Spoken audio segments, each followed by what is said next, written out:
my name is Christopher Manning, and I wrote and directed Jamie, which is my short film. So Jamie is about this young man's sort of first kind of forays or experiences dating. So it's really quite simple in that it just follows Jamie on sort of one of his first dates.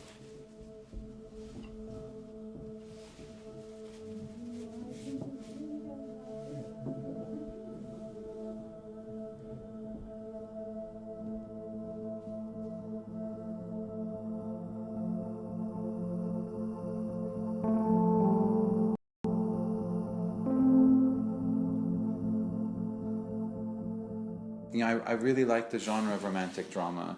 You know, and it meant a lot to me. You know, when I was a teenager, and I mean, it still means a lot. But when I sort of, as discovering cinema, it was a cinema I kind of really related to. It is a very simple story, but it's a very relatable story, which is that kind of really, you know, again, simply, what he wants is love, and what he's looking for is love.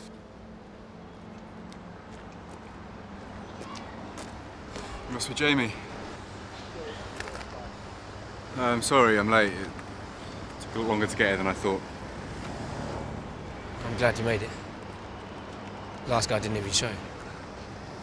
I'm Ben. Jamie.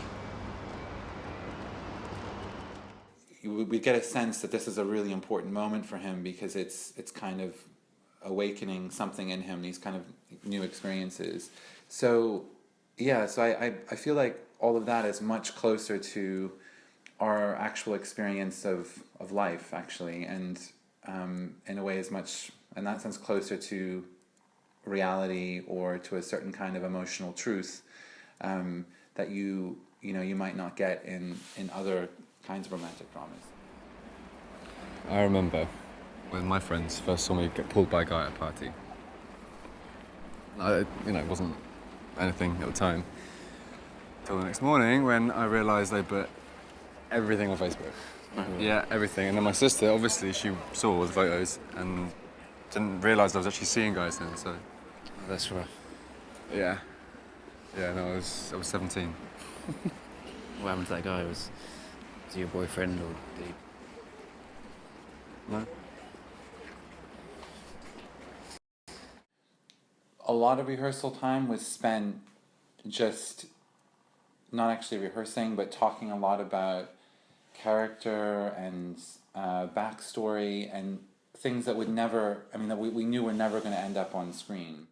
It meant that the conversations I had with the actors when we were shooting, could be very much based on that story world that we had created. What about you? And what about me? Well, he said not all of us know, so I'm assuming someone knows. My dad knows. Yeah? He told me not to tell my younger brother. Yeesh. No wonder you wanted to leave. I love the conversations I have about the film with audience members, and I've had some really very powerful conversations. It's interesting how people are sort of surprised by its relatability and its simplicity. It's something that maybe LGBTQ or queer audiences need to sort of overcome in a way, because it turns out that very often they're just sort of relatable human stories. Well, it was really nice to chat. Yeah, it was. So, I'll see you around. Yeah, see you around. I think it's a really important medium.